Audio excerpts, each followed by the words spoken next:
शर्म निरपेक्ष प्रधानमंत्री हो गया है हमारा। लेकिन ये बताइए इनका शर्म प्रूफ हमारे प्रधानमंत्री हैं। इस पार्टी में गुंडा, माफिया, भ्रष्टाचारी कोई भी शामिल हो सकता। अब तो मुझे लगता है सिर्फ दाऊद इब्राहिम का आना बीजेपी में बाकी रह गया है। कि मैं पहले दिन से कह रहा हूं ये लोग चंदा चोर हैं, क्योंकि अंधभक्ति, नफरत, हिंदू मुसलमान की राजनीति, इतना जहर लोगों के दिमाग में भर दिया है भाजपाइयों ने, और खास तौर से ईडी पार्टी के मुखिया हमारे नरेंद्र मोदी जी ने, अमित शाह ने। नमस्कार दोस्तों, बेबाक भाषा में आपका स्वागत है। जिस समय देश की संसद में सिर्फ और सिर्फ ये चर्चा चल रही है कि कितने दर तोड़कर बीजेपी शरणम गच्छामी जा रहे हैं सांसद उसमें हम पहुंचे हैं आम आदमी पार्टी के राज्यसभा सांसद संजय सिंह के पास। संजय जी, बेबाक भाषा में आपका बहुत बहुत स्वागत है। नमस्कार, और आपके दर्शकों को नमस्कार। ये क्या चल रहा है? इस तरह की तो घटना परिघटना आज़ादी के बाद से आज तक हमने कभी देखी नहीं। एक दल आम आदमी पार्टी से शुरुआत हुई, राघव चड्ढा जी से, अब खबरें चल रही हैं कि समाजवादी पार्टी में भी टूट कर रहे हैं। शिवसेना उद्धव ठाकरे के 6 सांसद सामने आ ही गए हैं। देखिए, पहले आप जब सुनती रही होंगी तो कभी सुनती रही होंगी लोकसभा में, राज्यसभा में, लोकसभा में और विधानसभा में टूट होती थी। अभी इन्होंने एक नया ट्रेंड शुरू कर दिया, लोकसभा, राज्यसभा, विधानसभा, पूरी सरकार तोड़ देना और एमएलसी तोड़ देना, हर प्रकार की टूट ये कर रहे हैं। और इसके पीछे मैंने इसीलिए अब बीजेपी का नाम बदल के ईडी पार्टी रख दिया है। तो ईडी पार्टी के जो मुखिया हैं नरेंद्र मोदी जी, उनका ये मानना है कि अगर आप जनता के वोट से नहीं जीत पा रहे हैं तो जनता के वोट से चुने गए हुए विधायक सांसद को ही तोड़ लो, अपने साथ मिला लो। ये तो सीधे सीधे उस जनता के साथ धोखा हुआ जिसने कि ममता बनर्जी के नाम पे वोट दिया, अरविंद केजरीवाल के नाम पे वोट दिया, अखिलेश यादव के नाम पे वोट दिया, या किसी भी पार्टी के नेता के नाम पे वोट दिया। तो आप तो सीधे सीधे उनको धोखा देने का काम कर रहे हैं। उद्धव ठाकरे के नाम पे मान लीजिए किसी ने वोट दिया, आपने उस सांसद को तोड़ लिया, तो सारी मेहनत तो की उद्धव ठाकरे जी के कार्यकर्ताओं ने जी। चुनाव में चंदा दिया उद्धव ठाकरे जी की पार्टी ने, चुनाव में टिकट दिया उद्धव ठाकरे जी की पार्टी ने, और अब आप टूट के चले जा रहे हैं भारतीय जनता पार्टी के साथ। आप चुनाव जीत के आए ममता बनर्जी के नाम पे, वहां पे आप सांप्रदायिकता के खिलाफ बोले, बीजेपी के वहां पे आप बीजेपी के खिलाफ बोले, मोदी के खिलाफ बोले, हिंदू मुस्लिम की एकता के लिए बोले। तो अब आप उन्हीं दलों के साथ शामिल हो जा रहे हैं जो देश में नफरत फैलाने का काम करते हैं। सयोनी घोष जी, आप बताइए, वो चुनाव में काबा मदीना का गाना गा रही थी, इतना वायरल हुआ उसका प्रचार।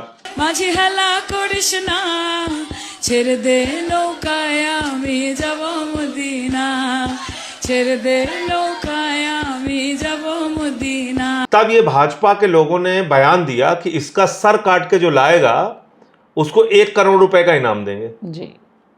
ये बीजेपी वालों ने कहा। अब बीजेपी को कोई प्रॉब्लम नहीं है, अब सारे अंधभक्त गुणगान करेंगे सयोनी घोष का, अब वो बहुत अच्छी हो गई। तो ये मतलब गुंडा हो, माफिया हो, इन लोगों को दिन रात गालियां देने वाला या गालियां सुनने वाला व्यक्ति हो, किसी से इनको कोई परहेज नहीं है। लेकिन जा रहे हैं लोग, किसी से इनको कोई परहेज नहीं है। यहाँ पे कपड़ा देख के मुसलमानों को भी पहचान लेते हैं। अरब में जाते हैं तो उनका कपड़ा ही मुसलमानों जैसा अरबी ड्रेस होता है, लेकिन वीर जारा फिल्म की तरह जो है हाथ फैला के आप देखते होंगे शाहरुख खान की तरह किस तरीके से हमारे प्रधानमंत्री गले मिलते हैं। लेकिन 2024 में ये सरकार तो लंबी सरकार थी। आज मेरा सिर्फ इतना कहना है भाषा जी कि इस पार्टी में गुंडा, माफिया, भ्रष्टाचारी कोई भी शामिल हो सकता। अब तो मुझे लगता है सिर्फ दाऊद इब्राहिम का आना बीजेपी में बाकी रह गया है, बाकी सब के सब कैटेगरी के लोग आ चुके हैं। लेकिन दरअसल गेम प्लान क्या आपको लगता है? क्योंकि गेम प्लान सबसे पहले आम आदमी पार्टी से इन्होंने शुरुआत की। 362 या 63 सीटें इनको चाहिए, 2/3 बहुमत के लिए। इनको डिलिमिटेशन पास कराना है, इनको 1 नेशन 1 इलेक्शन पास कराना है, इनको महिला बिल में जो संशोधन इन्होंने एक बिल पास करके फिर अपना ही अपने बात को कॉन्ट्रडिक्ट करके जो संशोधन लेके आए वो पास कराना है, और तीनों के लिए इनको चाहिए 2/3 बहुमत। तो अब 2/3 बहुमत तो इनके पास है नहीं इनको, बल्कि ये तो अल्पमत की सरकार है, 240 की जी वही सरकार। मैं कह रही थी कि तो 2024 ये में अल्पमत अल्पमत की से जो अब सरकार 2/3 है, तक पहुंच हाँ, गए। तो ये तोड़ तोड़ के अपना बहुमत पूरा करना चाहते हैं और 2/3 बहुमत पूरा करना लेकिन चाहते जो हैं। जा रहे हैं तो अलग अलग चीजें बताई जा रही हैं। कुछ लोग कह रहे हैं कि रेट मिला है, कुछ लोग कह रहे हैं सीबीआई ईडी, आप तो ईडी पार्टी ही बोलते हैं इसको, तो देखिए, कहानी ईडी पीछे की पार्टी क्या का है? पहला फॉर्मूला क्या है? ईडी पार्टी का पहला फॉर्मूला है ईडी भेजो, सीबीआई भेजो, डराओ धमकाओ, परिवार के लोगों को गिरफ्तार करो, बोलो कि तुम्हारे बेटे को जेल में डाल देंगे, नहीं होगा तो तुम्हारी पत्नी को जेल में डाल देंगे, नहीं होगा तो तुम्हारी बूढ़ी माँ को जेल में डाल देंगे। किसी भी तरीके के साथ जो है दहशत पैदा करो, और जब दहशत पैदा हो जाए, आदमी टूट के अपने साथ आ जाए, तो एक डरपोक को देख के दूसरा भी डरपोक बन जाता है। तो ऐसे लेकिन सांसद हैं, चुने हुए सांसद हैं, इतने डर गए। कायर है ना। देखिए भाषा जी, आपकी बहादुरी का पता तभी चलेगा जब आपके ऊपर संकट आएगा। ऐसे तो कमरे में बैठ के हम सब लोग बहादुर बन सकते हैं कि हम बड़े बहादुर हैं, बड़े 30 मार खां हैं। जब कोई मुसीबत आपके सामने आएगी तब पता चलेगा ना आप कितनी बहादुर हैं, नहीं है। आप लोगों ने कब आका था कि राघव चड्ढा अब अपना कलर चेंज कर रहे हैं? देखिए, ऐसा है कि हमारी ओर से कोई गलती नहीं हुई राघव चड्ढा के साथ, या हमारे साथ के जो सांसद गए, हमने उनको सांसद बनाया, हमने पार्टी ने उनको मौका दिया, बड़े बड़े मंचों पे जाके वो बोले, अपना पक्ष उन्होंने रखा, टीवी चैनल्स पे गए, बड़े बड़े प्रोग्रामों में हिस्सा लिया। तो पार्टी ने तो अपनी तरफ से जो ख्याति देना चाहा उनको दिया। यही काम आप टीएमसी के साथ कह सकती हैं या उद्धव ठाकरे के साथ कर सकती। भाई पार्टी की क्या गलती है? पार्टी ने आपको टिकट दे दिया, सांसद बना दिया। चलो किसी बात से अगर तुम बहुत नाराज हो, हमारा चेहरा ही नहीं देखना चाहते हो, तो आप इस्तीफा देके जाओ ना, इतनी तो नैतिकता रखो। और यहाँ पर एक नया प्रयोग है संजय जी, हमने उसे शेल पार्टी कहा, जैसे शेल कंपनियां थी, अब NCPI, national citizens party of India एक खड़ी की गई। मैं आपसे पूछना चाहती हूँ, इन्होंने बीजेपी में क्यों नहीं शरणम गच्छामी कराया? देखिए, ऐसा है कि वो कानूनी पेचीदगियों से बचना चाहते हैं, इसलिए उन्होंने, मतलब ये तो अपने आप में बहुत हास्यास्पद है ना कि जिस पार्टी का एक पार्षद नहीं है, विधायक और सांसद नहीं है, 800 अधिकतम वोट मिले हैं उस पार्टी को, जिसको 800 अधिकतम वोट मिले हैं, त्रिपुरा की कोई पार्टी, उसमें आप शामिल हो जा रहे हैं। तो ये अपने आप में बहुत हास्यास्पद है। लेकिन क्या आपने कभी सोचा था कि ऐसा प्रयोग होगा? कभी ऐसा आप सिर्फ सोचा और था? सिर्फ बीजेपी के हैं, इसको मत आप देखिए, एनसीपी वगैरह कुछ मत देखिए आप। नेशनलिस्ट सिटीजनशिप, क्या कौन national citizen, nationalist citizens party of India, party of India जी, तो वो उसके नहीं है, वो आप भूल जाइए, उससे कोई लेना, ये सब बीजेपी के हैं। पंजाब में भी कुछ ऐसी ही करने की इनकी योजना है। पंजाब को आप कैसे देख रहे हैं और कैसे आप बचाएंगे? देखिए, एक बात आप समझ लीजिए, ये जो परिवर्तन ये करते हैं या जो खेल ये करते हैं, उन राज्यों में करते हैं जहां इनकी थोड़ी ताकत बढ़ जाती है। जैसे बंगाल है, बंगाल में चुनाव जीत गए, अब सबको वहां डंडे मार रहे हैं। अब लोगों को लग रहा है यार अपनी जान बचाओ, कायरों की तरह दुम दबा के इनके साथ शामिल हो गए। आपने कर्म ऐसे किए। अब बताइए, आप यूसुफ पठान, गुजरात का रहने वाला व्यक्ति, क्रिकेट का खिलाड़ी, उसको ममता बनर्जी लेके आती हैं बंगाल, और बंगाल से उसको चुनाव लड़ाती हैं और सांसद बनाती। इतना तो एहसान मानोगे यार। लेकिन ये तो इस्तीफे का खेल ही नहीं है ना, ये तो दो तिहाई बहुमत का खेल है। ये जो खेल है कि साहब 2/3 बहुमत का खेल है, या जो कहा जा रहा है कि 4-4 करोड़ रुपए लेके 1-1 करोड़ रुपए महीना बांधने का खेल है, या जो कहा जा रहा है कि 15-15 करोड़ कैश शिवसेना के सांसदों को दिया गया है, उसका खेल है। कुछ तो है, ईडी सीबीआई का खेल है। तो ऐसे में आप पंजाब कैसे बचाएंगे संजय जी? आपकी सरकार है उसकी बात आप कह रही थी, वो बात कट गई। देखिए, पंजाब में भारतीय जनता पार्टी का कुछ नहीं है, और भाजपा वाले खेल वहीं करते हैं जहां उनकी कुछ संभावना है। जहां जीरो है वहां क्या कर लेंगे भाई? चोर भी तो कुछ अकलमंदी दिखाता है ना, ऐसी चोरी करे जिसमें पकड़ा ना जाए। लेकिन यहाँ तो कहाँ, यहाँ तो चोरी और सीना जोरी है। नहीं, मैं कह रहा हूं वहां 77 थे, तो चोरी सीना जोरी करके अपनी सरकार बना ली।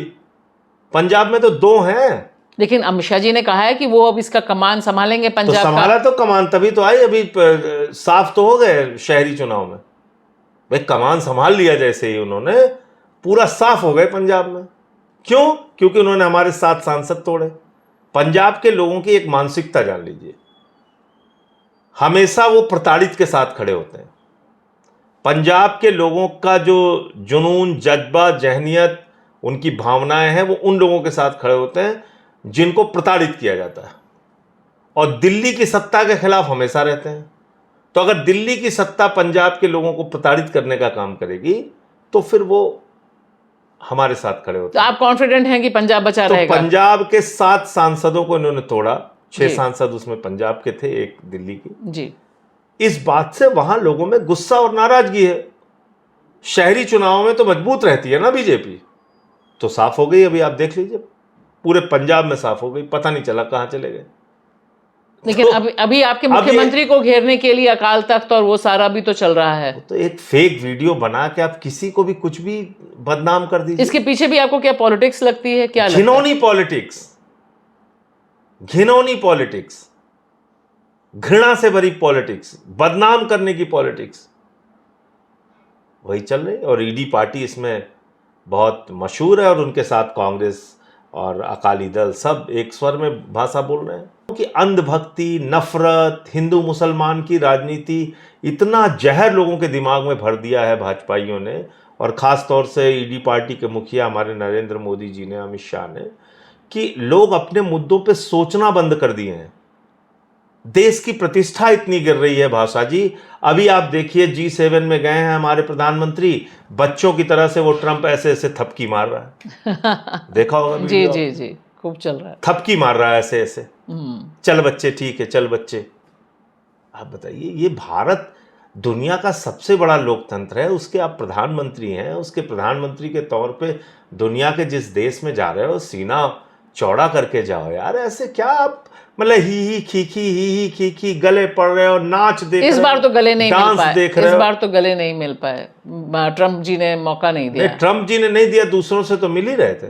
अच्छा, वहां पे आप बातचीत क्या कर रहे हैं? अच्छा मेलोनी जी, आपने हमको देखा, हम दोनों की जोड़ी बड़ी हिट हो गई है, वो कह रही है, और उसके बाद उसी में इंस्टाग्राम पे हम लोग बड़े पॉपुलर हो गए। ये विदेश नीति है आपकी?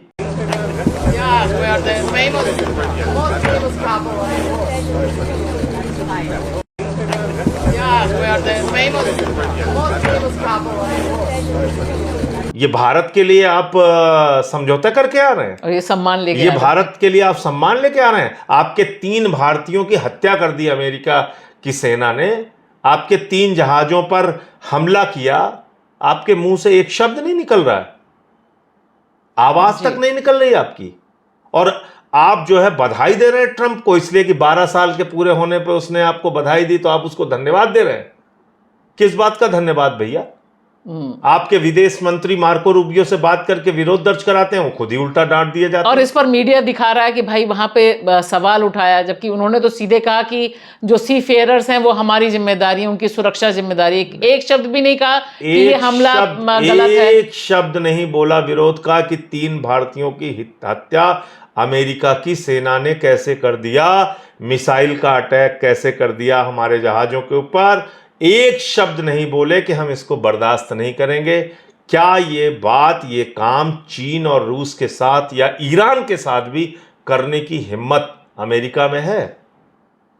बिल्कुल नहीं है। ईरान ने तो झुका ही दिया। और हमारा प्रधानमंत्री कुछ बोलता ही नहीं किसी चीज पे, मतलब तो फोटोशॉप चलता है। शर्म निरपेक्ष प्रधानमंत्री हो गया है हमारा।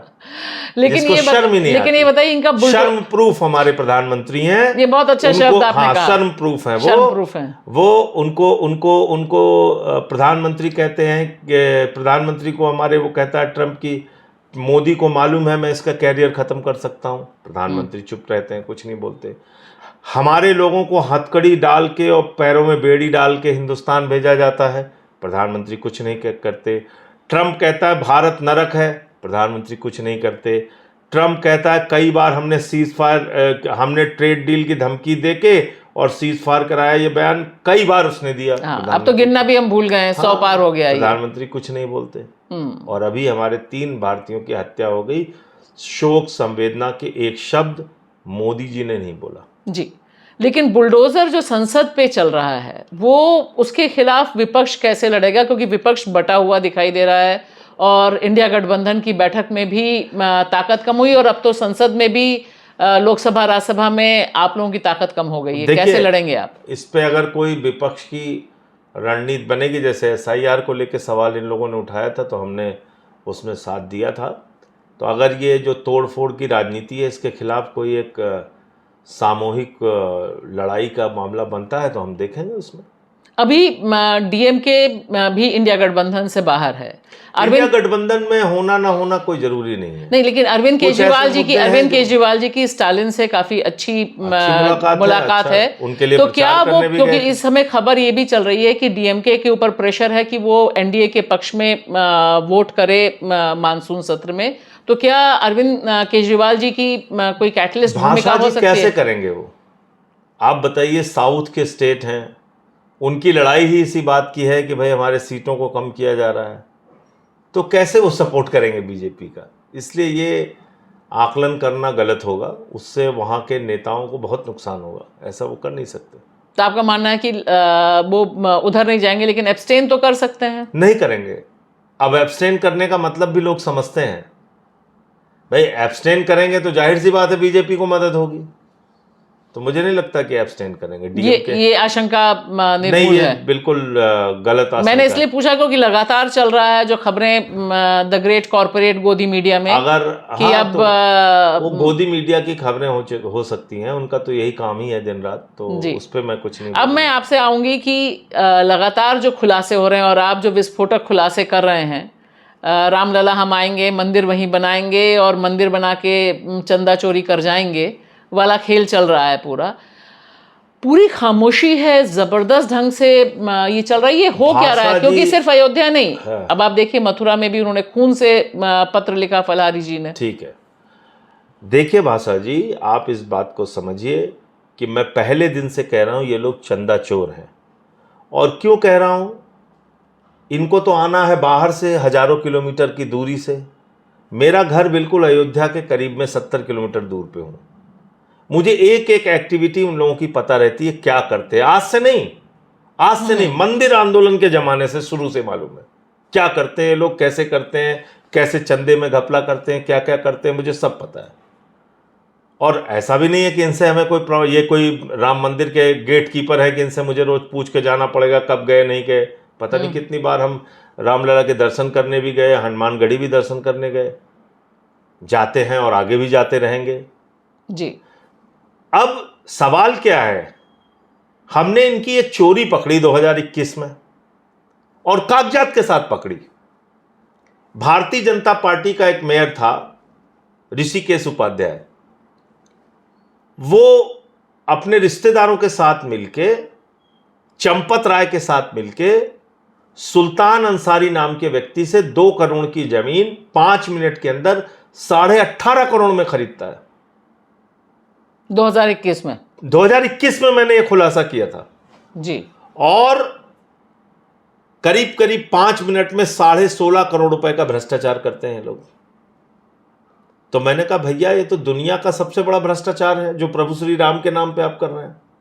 1 मिनट में 5 करोड़ 30 लाख रुपए का घोटाला, 16.5 करोड़ रुपए का घोटाला कर दिया आप लोगों ने। उस पर कोई कार्रवाई नहीं हुई, चारों तरफ सन्नाटा। वो शोले फिल्म का जो डायलॉग था ना, ये सन्नाटा क्यों है भाई, मुझे गालियां देते रहे लेकिन मैं बार बार पूछता था भैया इसका जवाब तो दे दो, गाली तो खुद देते हो, देते रहना। उसका कोई जवाब नहीं दिया। उसी चंपत राय को क्लीन चिट दे दिया, कोई कार्रवाई नहीं की। फिर अभी चंदा चोरी का एक मामला आया कि चढ़ावे में दान पात्र में ये लोग चोरी कर रहे हैं और पूरा ग्रुप बना के गैंग है। आप सोचिए, चढ़ावा और दान पात्र चोरी करने के लिए गैंग बनाया है भाजपाइयों ने चंपत राय के नेतृत्व में। आप सोचिए, आप 200 करोड़ और 1400 करोड़ अब उसमें मामला आ रहा है कि साहब 200 करोड़ की चोरी हो गई है। वो 200 करोड़ भी बहुत कम आकलन है जी। क्योंकि अब जो नए नए खुलासे हो रहे हैं कि संतोष दुबे जी हैं, वो कह रहे हैं साहब 1260 शिलाएं थी चांदी की, सोने की, और मॉरिशस से कोई शिला आई थी, उसको सबको इन लोगों ने बेच खाया।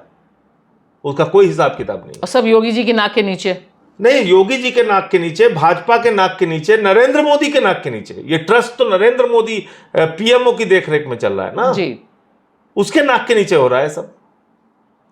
फिर क्या हुआ कि साहब जो है अखिलेश यादव जी के परिवार को गाली दो, उनकी बेटी के बारे में अभद्र टिप्पणी करो, इतना गालियां इन लोगों को दो जो चढ़ावे की चोरी का मामला उठा रहे हैं कि लोग चुप हो जाएं, खामोश हो जाएं। हम लोग बोलते रहे तो वहां कुछ गिरफ्तारियां हुई। गिरफ्तारियां मतलब हिरासत में लिया गया, गिरफ्तारी तो अब तक कोई नहीं हुई। हिरासत में लिया गया तो किसी घर से 5 लाख निकल रहा है, किसी घर से 15 लाख निकल रहा है, किसी की 1.5 2 करोड़ की जमीन निकल रही है। पता चला भैया कौन है लोग, तो मालूम चला कि 18-20 हजार रुपए के कर्मचारी हैं जिनके पास 1.5 2 करोड़ रुपए की जमीन है। गोबर के उपलों में गोबर के अंदर 12-15 लाख रुपए 15 लाख पकड़ा गया। ठीक है, इससे भी आगे आइए। फिर एक महिपाल सिंह नाम का व्यक्ति निकल के आया। जब ये सब कुछ उसने देखा, उसने कहा साहब हम वहां पे थे और हमने तो ये चोरी पकड़ी थी और हमने चंपत राय जी को भी बताया था और गोपाल जी को भी बताया था और भरी मीटिंग में बताया था कि चढ़ावे में दान पात्र में चोरी हो रही है। तो मुझे चंपत राय जी ने बुला के कहा कि देश के लिए और बहुत सारे काम है, आप कृपा करके यहां से जाइए।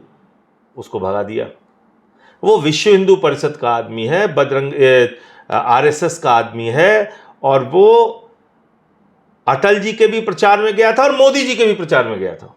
इतना समर्पित भारतीय जनता पार्टी, आरएसएस और वीएचपी का आदमी है, जिसने सीधे सीधे ऑन रिकॉर्ड उसने आरोप लगाया। उसका नाम तो अखिलेश यादव नहीं है, उसका नाम तो संजय सिंह नहीं है।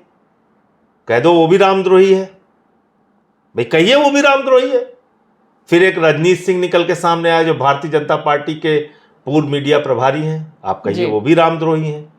फिर विनय कटियार सामने निकल के आए कि भाई ये तो चोर है नंबर 1 के, कब से चोरी कर रहे हैं, इनको पकड़ के जेल में डालो, कहिए वो भी रामद्रोही हैं। और छोड़ दीजिए, ट्रस्ट के जो अध्यक्ष हैं उनके उत्तराधिकारी कमल नयनदास जी, वो सामने निकल के आए कि भाई ये तो सब बेईमान है, चोर हैं, बेईमानी कर रहे हैं। फिर संतोष दुबे जी निकल के आए सामने, वो कह रहे हैं रहा चोरी और भ्रष्टाचार। ये सब क्या रामद्रोही हैं क्या? संतोष दुबे को 4 गोलियां लगी थी, कई दिनों तक कोमा में रहे थे जी। तो जो लोग इस आंदोलन से जुड़े रहे, आज वो अपने आप को ठगा हुआ महसूस कर रहे हैं। उनको लग रहा है कि यहां तो चोर बैठ गए। और जो भाजपाई बार बार ये कहते हैं, ईडी पार्टी के लोग, कि अरे हम तो अयोध्या हार गए, अयोध्या हार गए। अरे भैया इसीलिए हार गए, चोरी करते हो तुम लोग। और ये वहां के लोगों को पता है, हम लोग वहां पास में करीब में रहते हैं, हमें भी पता है। तो ये क्या क्या हारे? अयोध्या हारे, सुल्तानपुर हारे, अंबेडकर नगर हारे, बस्ती हारे, प्रतापगढ़ हारे, प्रयागराज हारे, चित्रकूट हारे, बांदा हारे, जहां जहां से प्रभु श्री राम गुजरे सब जगह हार गई है। तो अब आप सोचिए कि जो लोग, तो आप कह रहे हैं कि वहां के लोगों को पता था कि गड़बड़ कर रहे हैं, खुलेआम गड़बड़ कर रहे हैं, धंधा कर रहे हैं प्रभु श्री राम के नाम पे, ये वहां के लोगों को पता था। तो आप सोच लीजिए, जो लोग प्रभु श्री राम के नहीं हुए, अब खाली एसआईटी चल रहा है, तो वो किसी और 105 एसआईटी बनी है। मैं पूरी जिम्मेदारी से आपके चैनल पे बोल रहा हूं, उन एसआईटीज का क्या हुआ आज तक पूछिए ईडी पार्टी से। और अब तक इसमें कोई भी पापी गुनहगार गिरफ्तार क्यों नहीं हुआ? भाई चढ़ावे में, आप भी उत्तर प्रदेश से हैं जी, लखनऊ से, चढ़ावे में चोरी होती है, भगवान के यहां चोरी होती है, तो पूरा लोग कहते हैं भाई इसका सामाजिक बहिष्कार कर दो, इसके यहां से खाना पीना बंद, कोई नहीं जाएगा इसके घर पे, इसने तो भगवान को भी नहीं बख्शा। तो मैं देश के लोगों से कहना चाहता हूं, इन चंदा चोरों का बहिष्कार करो। ये पापी लोग हैं, ये भगवान को भी नहीं बख्श रहे हैं। ये मैं लोगों से अपील करना चाहता हूं।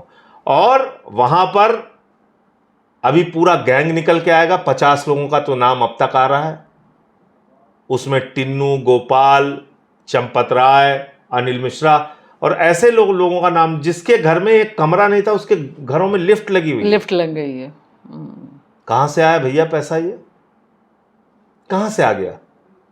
इन लोगों के यहां क्यों नहीं जाती ईडी, क्यों नहीं जाती सीबीआई? सीबीआई की इंक्वायरी तक नहीं है, क्यों नहीं गिरफ्तारी हो रही है?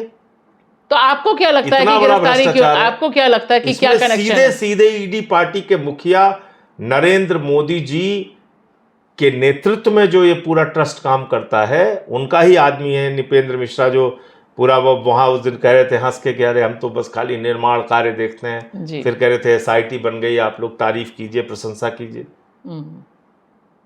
इसकी सीधी देखरेख और जिम्मेदारी प्रधानमंत्री की बनती है, और उनके नाक के नीचे इतना सब कुछ भ्रष्टाचार हो गया, एक शब्द कहीं कोई कार्रवाई नहीं हो रही, कहीं कुछ निकल नहीं लेकिन रहा। कोई भी बड़ा व्यक्ति, जितने नाम आपने लिए उसमें और अभी से एक और मामला मैंने पकड़ा जी, ये कागजात भी वहीं के लोगों ने मुझे दिया। देखिए ये चंपत राय की फोटो है, ये आप देख लीजिए, जी जी, आपके दर्शकों को भी दिखा दें। ये चंपत राय है और ये महंत मुरलीदास हैं। तो इन्होंने एक जमीन 6450 फीट की जमीन है, वर्ग मीटर की, 6450 वर्ग मीटर ये क्षेत्रफल है जी। ये भी देख लीजिए आप। और ये जमीन चंपत राय जी ने, जिसकी मालियत 2 करोड़, मालियत भी देख लीजिए, 2,92,86,000 रुपए है। ये जमीन चंपत राय जी ने खरीदी है 23 करोड़ 61 लाख की, और 1 करोड़ 65 लाख कुछ हजार रुपए स्टैम्प ड्यूटी दी। अब देख लीजिए ये कब अकल्पनीय खरीदी है? 2 अप्रैल 2024 को। मंदिर के नाम पे ये घोटाला कर रहे हैं आप। 3 करोड़ की जमीन चलो 4 में ले लो, 5 में ले लो यार, प्रभु श्री राम के नाम पे मंदिर ले रहे हो, कुछ सस्ती ले लो, 6 में चलो ले लो। आपने 3 करोड़ की जमीन के लिए, जिसकी मालियत 3 करोड़ है, आपने 24 करोड़ रुपए दे दिया। आपके पिताजी का पैसा है ये, सारा पैसा ट्रस्ट आपकी में निजी गया। संपत्ति है। देश के करोड़ों हिंदुओं ने कितनी आस्था के साथ ये पैसा दिया है, आप उसमें लूट कर रहे हैं। और भी छोड़िए आप, ये 2 अप्रैल, इसमें तारीख भी देख लीजिए, 2 अप्रैल को, ये 2 अप्रैल 2024 को ये जमीन खरीदी गई। आपके दर्शकों को ये देखना चाहिए। और ये जमीन, ये देखिए, ये तारीख है 2 अप्रैल 2024 जी। 2 अप्रैल 2024। इसके बाद एक, इसी जमीन के लिए जब वहां के एसडीएम से पूछा गया कि भैया ये जमीन क्या है, तो उन्होंने सत्यापित कॉपी, हाँ बिकने के बाद सत्यापित कॉपी दी। ये देखिए 22 जुलाई 2024 की कॉपी है। इसमें लिखा जा रहा है कि ये नजूल की जमीन है। आप तो यूपी की रहने वाली हैं, कोई नजूल की जमीन खरीद बेच सकता है क्या? बिकी कैसे फिर ये? इस लेवल का फ्रॉड हो रहा है, और आप बताइए इस पे कोई कार्रवाई नहीं होगी। ना गोदी मीडिया बोलेगा, ना अंधभक्त बोलेंगे, बस खाली गुणगान करते रहो, मोदी जी का वाह वाह करते रहो। और ये लगता है यूपी में बड़े पैमाने पर हो रहा है। मेलोडी चॉकलेट खाते रहो, विदेश नीति चलाते रहो। मतलब हमारा प्रधानमंत्री जब विदेश में जाता है तो लोग देखते हैं कितनी बार गले लगाएगा किसको, कितनी बार ही खिखी करेगा, कितनी बार मेलोडी चॉकलेट खाएगा, कितनी बार डांस में देखने में व्यस्त रहेगा। मतलब प्रधानमंत्री से कोई सीरियस काम की उम्मीद ही नहीं करता। बच्चों की तरीके से थपकी खा रहा है वहां पे, बताइए आप। और देश में जो हो रहा है उस पर सारी चुप्पी बनी हुई है। लेकिन सारी एजेंसियां जहां पे विपक्ष को खरीदने में लगी हुई हैं, आपको क्या लगता है इतना बड़ा खुलासा, क्योंकि इस खुलासे को पचाना बहुत मुश्किल है, दबाना बहुत मुश्किल है, एसआईटी के जरिए आपको लगता है कि इतना बड़ा फ्रॉड छुपाया जा पाएगा या कोई और कहानी गढ़ी जाएगी? देखिए एसआईटी में कौन से लोग हैं बादशाह जी? इसमें वही लोग हैं जो ऑलरेडी एसआईटी की जांच के दायरे में है। इसमें एक आदमी तो वो है जो कह रहा था जो खोएगा वो सोएगा, वो जो खोएगा जो सोएगा वो खोएगा, उठो उठो चलो स्नान करने, और इतना बड़ा कांड महाकुंभ में हुआ था। वो एसआईटी के मेंबर है जनाब। इसमें वो डीएम साहब एसआईटी में मेंबर है, इसमें वो जांच कर रहे हैं, जो खुद एसआईटी के दायरे में हैं, और अब तक उनके खिलाफ जांच की रिपोर्ट भी नहीं आई है। एक तो वो हो गए। दूसरा मेरा कहना है यूपी में हर चीज का एक इलाज है, एसआईटी। 105 एसआईटीज अब तक बनी है, जिसका कोई माई बाप नहीं, क्या हुआ क्या नहीं हुआ, क्या कार्रवाई, कुछ नहीं मालूम। पुलिस भर्ती में घोटाला हो जाए एसआईटी, पेपर लीक हो जाए एसआईटी, सब चीज का एक इलाज है। हाँ। तो बाकी जगहों पे अभी वो जान बुलडोजर रहे हैं चलता है, क्योंकि लोग यहाँ हाँ, पूछ रहे बाकी जगहों में हैं कि बुलडोजर भाई चलता योगी है जी का यहाँ से। बुलडोजर कहाँ है, बुलडोजर का। अभी वो जान रहे हैं लोग ज्यादा नाराज हैं, गुस्से में हैं, तो चलो एक झुंझुना पकड़ा दो SIT। तो ये झुंझुना है, लेके बजाते रहिए हिंदुओं, सारे हिंदू लेके झुंझुना बजाते रहो, SIT करते रहो, 4-6 महीने में भूल जाओगे, फिर जय श्री राम, चलो आओ। लेकिन ये खुलासा दबाना मुश्किल मुझे लगता है कि इतने बड़े पैमाने पे। मुश्किल है, बहुत ज्यादा मुश्किल है। अब तो थाने में तहरीर भी मैंने भी दिया था उस टाइम में, अभी वो संतोष दुबे जी ने भी दिया है तहरीर। FIR नहीं हुई अभी आप लोग? FIR तो होगी ही नहीं, कोई सवाल ही नहीं है, क्योंकि चंपत राय जी बैठे हैं। चंपत राय जी बैठे हुए हैं। चंपत राय सब चंपत करके ले गया। यूपी में ये मुद्दा बनेगा, चुनाव कुछ ही महीने दूर हैं। 100% बनेगा भाषा जी। जिन लोगों ने एक एक ईंट दिया है राम मंदिर के लिए, उनके लिए भावनाओं से जुड़ा हुआ मुद्दा है। तो उम्मीद की जाए कि और इसका अब वहां चंदा चढ़ाने से लोग डरेंगे, वहां दान पात्र में चढ़ावा चढ़ाने से डरेंगे लोग, कि पता नहीं हम क्या दें और क्या भगवान को पास पहुंचे या उनके कार्य में क्या लगे, उनको पता नहीं। अब तो खुल गया ना, कोई कंगन डाल के चला जा रहा था, कोई हार डाल के चला जा रहा था, कोई अंगूठी डाल के कितने हीरे जवाहरात दिए हैं लोगों ने मंदिर के लिए, अपना सब कुछ न्यौछावर कर दिया इन चोरों के लिए जो दान पात्र में गुल्लक चोरी कर रहे हैं। तो ये मुद्दा रहने वाला है 100% रहेगा कि ये जो बुलडोजर चलने की तैयारी है, अगर मान लीजिए 2/3 बहुमत के पास पहुंच जाते हैं, काफी करीब आ ही गए हैं, तो कैसे आप लोग रोक पाएंगे? क्या लोकतंत्र का चेंज, क्योंकि शेप तो चेंज हो रहा है, लोकतंत्र के लिए अच्छा नहीं होगा। क्षेत्रीय पार्टियां इसमें समाप्त होने वाली हैं अगर 1 नेशन 1 इलेक्शन लागू हो गया, क्योंकि हर दल की अपनी क्षमता है। आज अलग अलग राज्यों में चुनाव होता है तो दूसरे दल भी जाके अपनी किस्मत आजमाइश कर सकते हैं। आम आदमी पार्टी तो तमाम जगहों पे गई ही, दूसरी जगहों पे भी हम जाते हैं जी। लेकिन अगर एक साथ चुनाव करने लग जाएंगे तो हमारे पास सीमित साधन है। हम या तो दिल्ली देख पाएंगे या पंजाब देख पाएंगे, इसके अलावा कहाँ जा पाएंगे? गुजरात हो गया मान लीजिए, और कहीं जहां थोड़ी बहुत ताकत है हमारी। तो ये एक बड़ी खतरनाक चीज है कि आप लोकतंत्र में राजनीतिक दलों की भागीदारी का अवसर खत्म कर रहे हैं। तो one party one nation 1 election 1 party तो है। तीसरी बात क्या है? अभी हर जगह SIR करके बेचारे घोटाला करते हैं, आप सब लोग हल्ला मचाने लगते हो, अरे घोटाला किया, अरे घोटाला किया। फिर उनको अगली बार हरियाणा में करना पड़ता, अरे घोटाला किया। फिर उनको कर्नाटक में करना पड़ता, अरे घोटाला किया। एक ही बार में पूरा देश साफ कर देंगे, डिलीट मारो। विधानसभा लोकसभा ताड़ से किया, EVM जलाई, छुट्टी। तो ये करने जा रहे हैं। 1 नेशन 1 इलेक्शन हुआ तो यही होगा। एक बार में घपला किया, चुनाव जीते, EVM जलाई, आप अपने घर बैठो। और निश्चित तौर पे ये सबके तो लिए इस देश की जनता को जागना होगा। अगर आप अपना भला चाहते हैं, अगर बाबा साहब के संविधान को बचाना चाहते हैं, अपना आरक्षण बचाना चाहते हैं, अपना अधिकार बचाना चाहते हैं, तो वरना तो ठीक है, जैसे चल रहा है सब चल ही रहा है। कुछ उम्मीद दिखाई दे रही है मानसून सत्र से? लोग जागेंगे, क्योंकि अभी देखिए पेपर लीक पे नौजवान तो काफी आक्रोशित है। तो ऐसे मुद्दे हैं जो लोगों को जगाएंगे। उसमें भी लोग कह रहे हैं कि कॉकरोच पार्टी आप ही ने पैदा की है। अब वो कहने दीजिए, कहने को क्या लगता है। लेकिन इसमें दम लगता है आपको?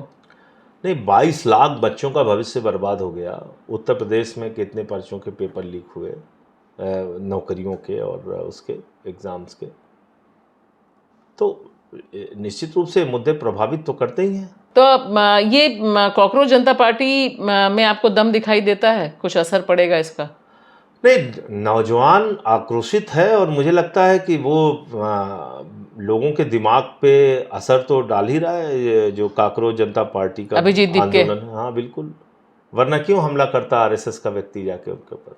लेकिन लोग कह रहे हैं कि बहुत सिमिलैरिटी है, अरविंद केजरीवाल को भी मारा, काफी और पहले वो आम आदमी पार्टी से जुड़े ही रहे। अरे भैया, वो RSS का बंदा है, पता नहीं जान से भी मारने आया था कि क्या करने आया था। और सबको फूल मालाएं पहनाई गई, जो 5 अरेस्ट हुए उनको फूल मालाएं पहना के स्वागत हुई।